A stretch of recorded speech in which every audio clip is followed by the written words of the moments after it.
حضرت سید ابو امامہ باہلی رضی اللہ تعالیٰ عنہ رسول اللہ صلی اللہ علیہ وسلم کے پاس آئے ہیں، اسلام قبول کیے۔ رسول اللہ صلی اللہ علیہ وسلم نے فرمایا اپنے قبیلے کی طرف چلے جاؤ اور جا کے ان کو اسلام کی دعوت دو۔ آپ نے اسلام کی دعوت دینی ہے، پیدل سفر کرتے ہوئے آئے ہیں، بھوک اور پیاس شدت کی لگی ہوئی ہے۔ جب اپنے علاقے والوں کے پاس آئے تو دیکھا ہے کہ دسترخوان لگا ہوا ہے، تمام لوگ بیٹھے کھانا کھا رہے ہیں۔ انہوں نے کہا کہ آ کے ہمارے ساتھ کھانا کھا لو۔ یہ کھانا کھانے کے لیے بیٹھے اور ایک لقمہ توڑ کے اپنے منہ میں ڈالنے لگے تو ایک شخص نے کہا کہ ہم نے اس میں خنزیر کی چربی کو شامل کی ہے۔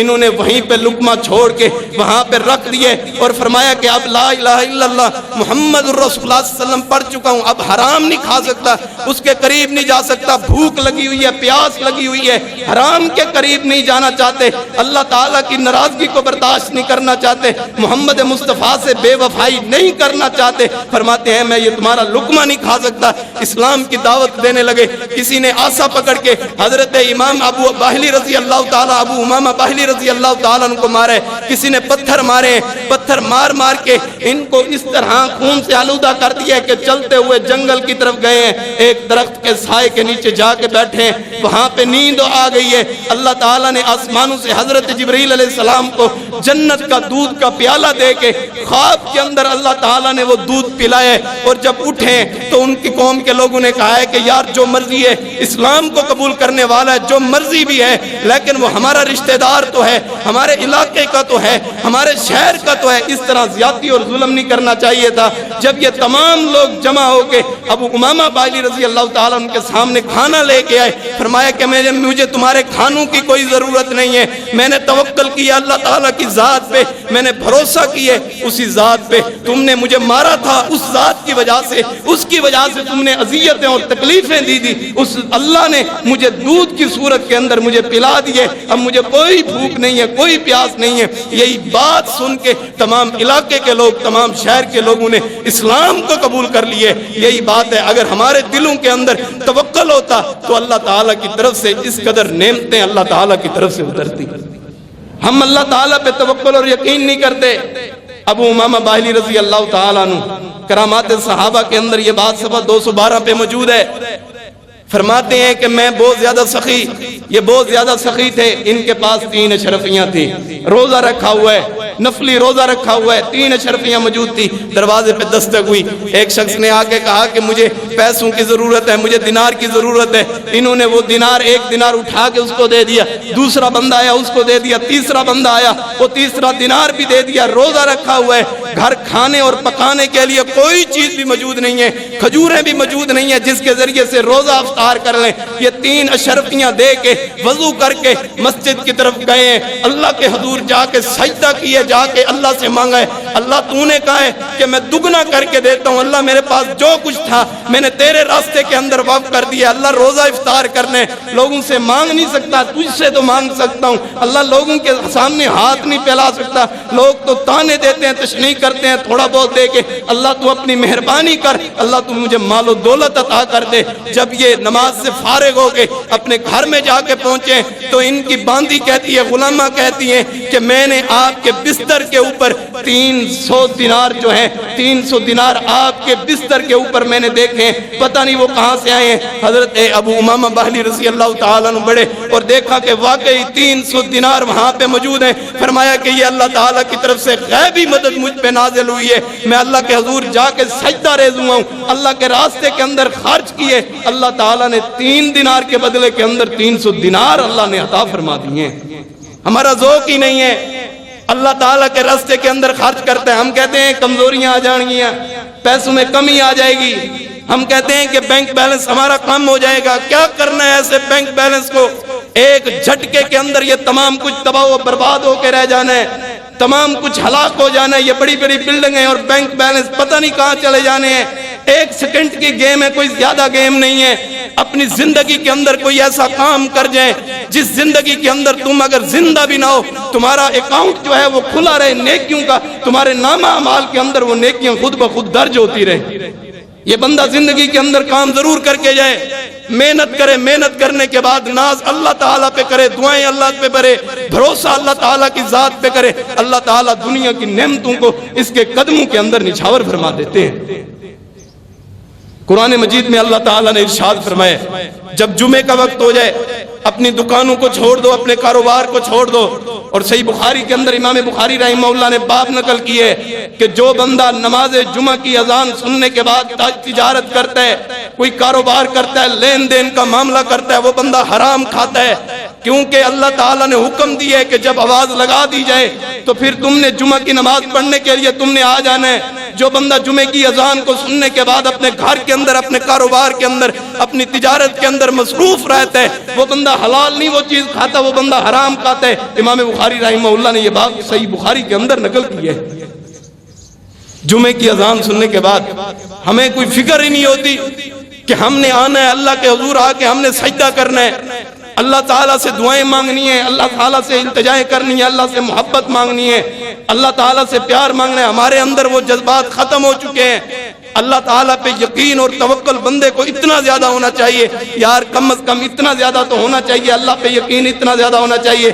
اللہ اگر آج بھی تم مجھے موت دے دے، اللہ میں تیری نعمتوں کا احسان کا بدلہ نہیں دے سکتا، لیکن اے اللہ میں نے تیری لیے یہ زندگی اپنے لیے دین کے راستے کے اندر جو وقف کی ہے، اللہ جو تو نے توفیق دی اور میں نے وقف کی ہے، اللہ یہ تیری نعمت اور یہ تیرا احسان ہے. مجھے یقین ہے تجھ پہ، مجھے بھروسہ ہے تجھ پہ، تو مجھے قبر کے عذاب سے بھی محفوظ رکھے گا اور قیامت کے عذاب سے، جہنم کے عذاب سے بھی محفوظ رکھے گا.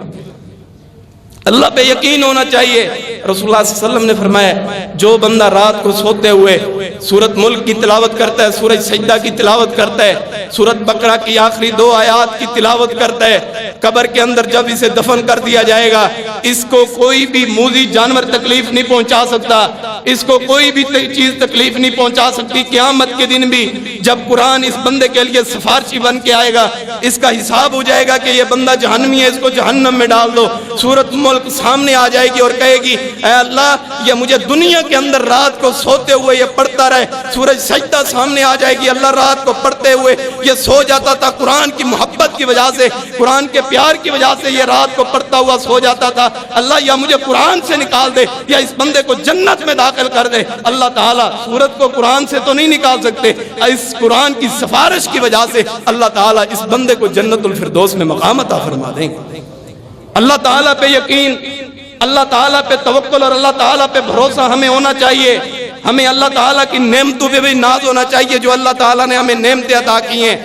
ابو بکر الباقی رحمہ اللہ وقت کے بہت بڑے محدث ہیں، وقت کے بہت بڑے فقیہ ہیں. یہ عمرہ کرنے کے لیے گئے، وہاں پہ جا کے ان کے پاس جو درم و دینار تھے وہ ختم ہو گئے، تو زمزم کا پانی پی کے گزارا کرتے ہیں. تو ایک دفعہ راستے پہ جا رہے ہیں تو راستے میں دیکھا کہ ایک جو ہے وہ انہیں پیسے ملے، 500 دینار ان کو ایک پتلی کے اندر ملے. انہوں نے وہ اٹھا لیے اور اپنے گھر جا کے رکھ دیے. تو کہنے لگے کہ ایک پتلی مجھے ملی ہے، جس بندے کی ہو وہ نشانیاں دے کے واپس لے سکتا ہے. ہم کو کوئی چیز مل جائے ہم اسی وقت بے ایمان ہو جاتے ہیں. ہم یہ اعلان نہیں کرتے یار کسی بندے کی ضرورت ہو سکتی ہے. اب ان کے پاس کھانے پینے کے لیے کوئی چیز بھی موجود نہیں ہے، لیکن پیسے مل گئے، راستے سے پیسے ملے تو اٹھا کے اعلان کرتے ہیں کہ کسی بندے کی کوئی رقم بھی گم ہوئی ہو، کوئی چیز گم ہوئی ہے، وہ مجھے نشانیاں دے کے لے سکتا ہے. ایک شخص نے کہا کہ ہاں میں نشانیاں دیتا ہوں. وہ لال رنگ کی گتھلی ہے جس کے اندر میرے 500 دینار تھے، ایک نشانی کے وہ لال رنگ ہے اور دوسری نشانی کے چاندی کی تار لگی ہوئی ہے،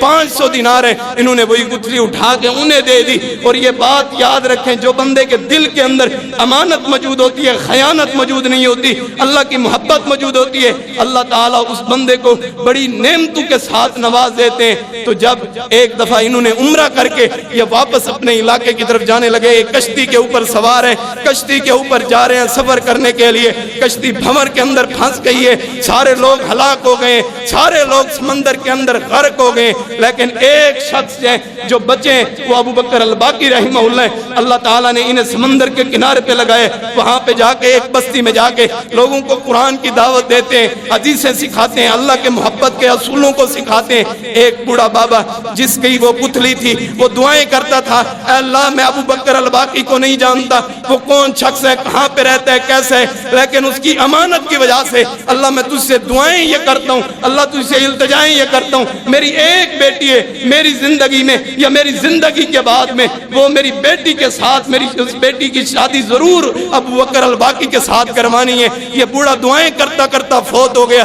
جب قبیلے کے لوگوں کو پتہ لگا کہ یہ وہ شخص ہے، ان دونوں کا آپس کے اندر رشتہ ہو گئے، جب رشتہ ہوا ہے تو جب یہ اپنی بیوی کے پاس گئے ہیں تو سامنے جا کے کیا دیکھا ہے کہ بیوی کے گلے کے اندر وہ ہار موجود ہے اور وہ دینار موجود ہے جو گٹھلی کے اندر ان کو ملے تھے۔ تو دیکھیں اللہ تعالیٰ نے کس طرح نعمت سے نوازا ہے۔ وہ 500 دینار چھوڑ کے آئے تھے، وہ ہار چھوڑ کے آئے تھے، وہ ہار بھی اللہ تعالیٰ نے عطا کر دیے، درم و دینار بھی عطا کر دیے، اور اللہ تعالیٰ نے پاکیزہ عورت بھی عطا فرما دی ہے۔ بندے کو توکل اللہ پہ ہونا چاہیے، مانگا اللہ سے ہے، پھر وہ چھپا نہیں لیا بلکہ پھر توکل اللہ پہ کیا، اللہ یہ تو نے جو مال و دولت دی ہے یہ بندے پہ آزمائش ہوتی ہے۔ اللہ تعالیٰ بندے کو آزماتے ہیں، زیادہ مال دے کے آزماتے ہیں، کم مال دے کے بھی آزماتے ہیں کہ یہ بندہ میرے قریب کتنا زیادہ ہے۔ حضرت مریم علیہ السلام کمرے کے اندر موجود ہیں، بند کمرے، وہاں پہ حضرت زکریا علیہ السلام آتے ہیں اور فرماتے ہیں کہ مریم یہ کیا ہے آپ کے سامنے، یہ پھلوں کی ڈشیں یہ کہاں سے آئی ہیں؟ یہ تو یہاں کے علاقے کے یہ فروٹ بھی نہیں ہے، وہ موسم بھی نہیں ہے، بن مانگے تم نے یہ کیسے بغیر موسمی جو ہے یہ پھل تم نے یہاں پہ رکھے ہوئے، یہ کہاں سے آئے ہیں؟ فرمایا کہ یہ میرا کمال نہیں ہے، یہ اللہ کا کمال ہے۔ اللہ تعالیٰ نے غیبی مدد کے ذریعے سے میرے کمرے کے اندر پھلوں کو بھیج دیے۔ اللہ تعالیٰ بن مانگے بغیر موسمی پھلوں کو اگر ایک کمرے کے اندر پہنچا سکتا ہے تو پھر اللہ تعالیٰ تمہارے رزق کے اندر بھی برکتیں عطا فرما سکتا ہے۔ یقین ہونا چاہیے اللہ کی ذات پہ، بھروسہ ہونا چاہیے اللہ کی ذات کے اوپر۔ حضرت مریم علیہ السلام کے پیٹ کے اندر جس وقت حضرت عیسیٰ علیہ السلام ہے تو اللہ تعالیٰ نے حکم دیا کہ آپ نے فلاں درخت کے نیچے جا کے اس کے تنے کو ہلانا ہے۔ تنا جو کھجور کا تنا تو بڑا سخت ہوتا ہے، 4-5 جوان بھی مل جائیں تو پھر بھی کھجور کا تنا حرکت نہیں کرتا۔ ایک عورت ذات جو ہے وہ کس طرح کھجور کے تنے کو ہلا سکتی ہے؟ اور قرآن مجید کے اندر بھی موجود ہے کہ اللہ تعالیٰ نے حکم دیا کہ اس تنے کو آپ نے ہلانا ہے، اور یہ تنا جو ہے یہ خشک تنا ہے، فرمایا کہ ہلانا آپ کا کام ہے، اور اوپر سے کھجوروں کو نازل کرنا اور بھیجنا، اور اسی درخت سے نازل کرنا، اور اسی درخت کے ذریعے آپ کو خوراک مہیا کرنا میں اللہ کا کام ہے۔ بھروسہ کرنا، یقین کرنا اور یہ سبب اختیار کرنا تمہارا کام ہے، نعمت دینا میرے اللہ کا کام ہے۔ انہوں نے تنے کو ہلایا اور اللہ تعالیٰ نے وہ نعمت کو نازل فرما دیا، نازل فرما کے وہ کھجوریں آئیں اور وہ کھجوریں کھائیں۔ پھر حضرت مریم علیہ السلام پہ تہمت لگی ہے، اللہ نے فرمایا پریشان نہیں ہونا، اگر تم نے مجھ پہ توکل کیے، مجھ پہ بھروسہ کیے تو حضرت عیسیٰ علیہ السلام وہ ہیں جنہوں نے بول کے کہا تھا کہ میں اللہ کی طرف سے آیا ہوں، میری ماں نے کسی کے ساتھ زیادتی نہیں کی، تم زیادتی کی طرف منسوب کرتے ہو، میری اماں جان پاکیزہ ہیں، مطہر ہیں، یہ اللہ تعالیٰ کی طرف سے ایسا ہوا ہے، یہ معاملہ تمام اللہ کی طرف سے ہے، میری ماں پہ الزام نہ لگا۔ کیونکہ والدہ نے یقین کیے، والدہ نے بھروسہ کیے اللہ تعالیٰ کی ذات پہ۔ آج ہمیں کیا بھروسہ ہے؟ ہم گاڑی لے کے 70-80 لاکھ کی گاڑی لے کے اس کے اوپر کالے رنگ کی پٹی لگا دیتے ہیں کہ گاڑی کو نظر نہیں لگنی، ہم اپنے آپ پہ دھاگا باندھ لیتے ہیں کہ ہمیں نظر نہیں لگنی، ہم اپنے گھروں کے اوپر جو ہے وہ الٹی ہنڈیاں لٹکا دیتے ہیں تاکہ ہمارے گھر کو کوئی نظر نہ لگے، کوئی جادو نہ کرے، کوئی ٹونا نہ کرے، ہم پاؤں کے اندر کڑے پہن لیتے ہیں، ہم ان کو ولایت کا درجہ دے دیتے ہیں۔ یہ کوئی سبب ہے؟ یہ تو جہلیت ہے، یہ سبب نہیں ہے۔ ہم نے ان پہ توکل کیا، دھاگوں پہ اوپر توکل کرنا چھوڑ دو، تویزوں پہ توکل کرنا چھوڑ دو، یہ ہنڈیاں اور یہ ٹاکیوں اور یہ جوتوں کو لٹکانا چھوڑ دو، توکل کرو صرف اللہ تعالیٰ کی ذات کے اوپر۔ کوئی بھی بندہ آپ کو نقصان نہیں پہنچا سکتا، اذیت نہیں دے سکتا جب اللہ آپ کے ساتھ ہے۔ اور اللہ تعالیٰ نے فرمایا ان اللہ یحب المتقین، اللہ تعالیٰ متقین سے محبت کرتے ہیں، اور پھر فرمایا ان اللہ یحب المتوکلین، جو بندے اللہ کے ساتھ توکل کرتے ہیں اللہ تعالیٰ ان بندوں سے محبت کرتے ہیں، اللہ تعالیٰ ان بندوں سے پیار کرتے ہیں۔ اللہ تعالیٰ کی محبت حاصل ہوتی ہے، اللہ تعالیٰ کا پیار حاصل ہوتا ہے جب بندہ اللہ تعالیٰ کے قریب ہوتا ہے، جب اللہ تعالیٰ کے قریب ہو کے اللہ کی محبت کو اپناتا ہے، اللہ کے اوپر پورا یقین رکھتا ہے، پورا وثوق رکھتا ہے۔ اللہ تمام اختیارات تیرے پاس ہیں، میرے پاس تو کیا ہے؟ جو تو توفیق دیتا ہے، جو تو ہمت دیتا ہے، جو تو طاقت دیتا ہے، اسی کے بل بوتے میں یہ کرتا ہوں۔ اللہ کی ذات کے اوپر پورا توکل ہونا چاہیے، اللہ کی ذات کے اوپر پورا بھروسہ ہونا چاہیے کہ اللہ یہ تیرے راستے کے اندر مال خرچ کر رہا ہوں، اللہ تیرا دیا ہوا مال ہے، تیرے راستے کے اندر وقف کر رہا ہوں، تو نے میرے رزق کے اندر برکتوں کا نزول بھی تو نے کرنا ہے۔ اللہ پھر کس طرح برکتوں کا نزول کرتا ہے یہ دیکھیں۔ رسول اللہ صلی اللہ علیہ وسلم ایک سفر کے اندر موجود ہے، سفر پہ جا رہے ہیں تو راستے کے اندر کھانا ختم ہو گیا، پانی ختم ہو گیا، دودھ ختم ہو گیا، تو راستے میں دیکھا کہ ایک عورت جو ہے ام معبد جو ہے وہ بکریوں کو چرا رہی ہے. ان کے پاس گئے کہ کہا کہ کچھ کھانے پینے کے لیے موجود ہے. فرماتی ہیں میرے پاس کچھ کھانے کے لیے موجود نہیں ہے, ابھی اسلام قبول نہیں کیا. فرماتے ہیں رسول اللہ صلی اللہ علیہ وسلم نے فرمائے کہ وہ جو بکری ہے جو کمزور ہے, جو دودھ نہیں دیتی, ہمیں اجازت ہے ہم اس بکری کا دودھ دوتے ہیں. فرمایا کہ ٹھیک ہے میں اجازت دیتی ہوں, وہ کمزور بکری ہے, اس سے کیا آپ یہ جو دودھ لیں گے, اس سے تو دودھ نہیں نکل سکتا. رسول اللہ صلی اللہ علیہ وسلم نے جا کے بکری کی کمر کے اوپر ہاتھ پھیر کے بسم اللہ پڑھی ہے, اور بسم اللہ پڑھ کے رسول اللہ صلی اللہ علیہ وسلم نے اپنے ہاتھ مبارک کے ذریعے سے دودھ دوئے اور برتن بھر گئے ہیں سارے گھر کے. ام معبد کو بھی پلائے, رسول اللہ صلی اللہ علیہ وسلم نے خود پیے, صحابہ کو بھی پلائے. یہ دیکھیں کہ ایک بکری کے اندر اللہ تعالیٰ نے کس قدر برکت رکھی ہے, صرف اللہ پہ توکل کی وجہ سے, اللہ پہ بھروسے کی وجہ سے. اگر اس طرح کا توکل اگر ہمارے سینوں کے اندر موجود ہو گیا تو پھر ہمیں لوگوں کی تکلیفیں, لوگوں کی اذیتیں ہمیں کچھ بھی نہیں کر سکتی. رسول اللہ صلی اللہ علیہ وسلم اور حضرت ابو بکر صدیق رضی اللہ تعالیٰ عنہ دونوں موجود ہیں, تو کفار پیچھے لگے ہوئے ہیں قتل کرنے کے ارادے سے. غار ثور کے اندر دونوں شیر اسلام کے حضرت محمد مصطفیٰ صلی اللہ علیہ وسلم اور حضرت ابو بکر صدیق رضی اللہ تعالیٰ عنہ دونوں موجود ہیں. حضرت ابو بکر صدیق رضی اللہ تعالیٰ عنہ فرماتے ہیں اللہ کے نبی جی آج اگر یہ کفار ہمیں دیکھ لیں تو دیکھیں گے تو یہ ہمیں قتل کر دیں گے. حضرت محمد مصطفیٰ صلی اللہ علیہ وسلم نے فرمایا گھبراتے کیوں, لا تحزن ان اللہ معنا, تم گھبراتے کیوں, غم کیوں کرتے ہو, ہمارے ساتھ تو اللہ ہے, ہم دو ہیں اور تیسرا ہمارے ساتھ اللہ ہے. وہ وہاں پہ آ کے کھڑے رہے, لیکن نیچے دیکھنے کی قدرت اللہ تعالیٰ نے نہ دی.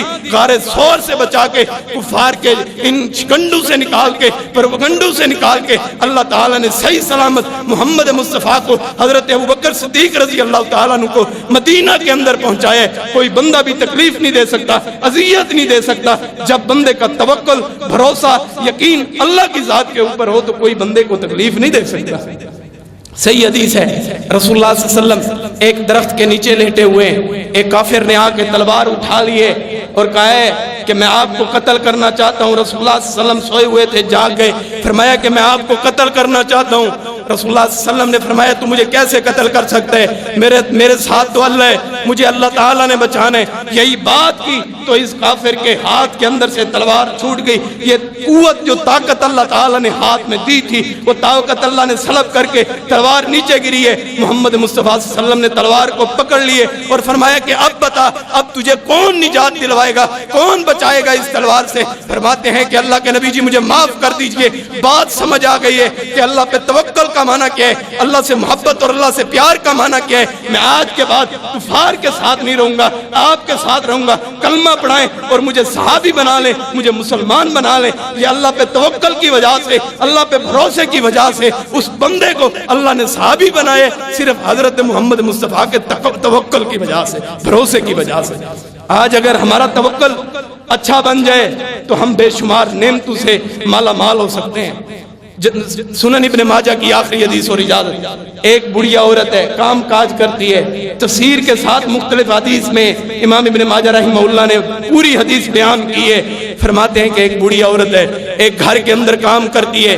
ایک جو بادشاہ ہے اس کی بیٹی نہانے کے لیے گئی, اپنا ہار باہر رکھا ہے, پتھر کے اوپر ہار رکھ دیے. ایک چیل نے آ کے ہار اٹھا لیے اور ہار اٹھا کے لے گئے. تو یہ عورت, یہ لڑکی جو ہے یہ باہر آئی ہے, اس نے کہا کہ میرا ہار یہاں پڑا ہوا تھا, آپ نے اٹھایا, آپ نے چوری کی ہے. فرماتی ہیں کہ میں نے یہ آپ کا ہار نہیں اٹھایا, مجھے تو کوئی پتہ بھی نہیں ہے کہ آپ نے ہار رکھا یا نہیں رکھا, مجھے تو کوئی علم بھی نہیں ہے. فرماتی ہیں نہیں, آپ نے ہار چوری کی ہے, آپ ہار بتا دیں, لیکن میرے ابا آئیں گے تو آپ کو پورے چوک کے اندر آپ کا لباس اتار کے آپ کی چیکنگ کی جائے گی, آپ کی تلاشی کی جائے گی. فرماتی ہیں کہ نہیں میرے پاس ہار موجود نہیں ہے. اس کا والد آیا, عورت کو بازار میں لے جا کے اس کا لباس اتارنے کے لیے کوشش کی گئی. اس عورت نے دل کے اندر اللہ سے دعا کی, اللہ میں نے تیرا نام سن رکھا ہے, اللہ محمد مصطفیٰ کا نام سن رکھا ہے, میں اس کا کلمہ پڑھنا چاہتی ہوں, اللہ میری عزت کو محفوظ محفوظ کر لے، یہ ظالم میری عزت کو پامال کرنا چاہتے ہیں، اللہ تو میری عزت کو محفوظ کر لے۔ اللہ تعالیٰ نے اسی چیل کو واپس ہار دے کے وہاں پہ تمام لوگ جمع وہی ہار دے کے وہاں پہ بھیج دیے، اور وہ ہار وہاں پہ آئے، اور اس عورت نے کہا ہے کہ اب میں آپ کے ساتھ نہیں رہ سکتی۔ یہ وہ عورت ہے جو مسجد نبوی کی صفائی کیا کرتی ہیں، یہی وہ عورت ہے جو حضرت امی عائشہ رضی اللہ تعالی عنہ کے بالوں کی کنگھی کیا کرتی ہیں۔ اللہ نے اس توکل کی وجہ سے نبی کریم صلی اللہ علیہ وسلم کے گھرانے کی خدمت کا شرف حاصل کروانے کا موقع دیے، مسجد نبوی کی خادمہ بننے کا شرف عطا کیے، صرف ایک وجہ سے کہ انہوں نے یقین کیے، توکل کیے۔ اگر ہم بھی یہی توکل، یہی بھروسہ، یہی یقین اپنے اللہ کی ذات پہ بنا لیں گے، ہم بھی اسی طرح کامیابی پہ فراز ہو سکتے ہیں، بلند ہو سکتے ہیں۔ اللہ سے دعا ہے کہ اللہ تعالیٰ اپنی ذات پہ ہمیں پوری طرح یقین، توکل اور بھروسہ کرنے کی توفیق نصیب فرمائے۔ وآخر دعوانا الحمدللہ رب العالمین۔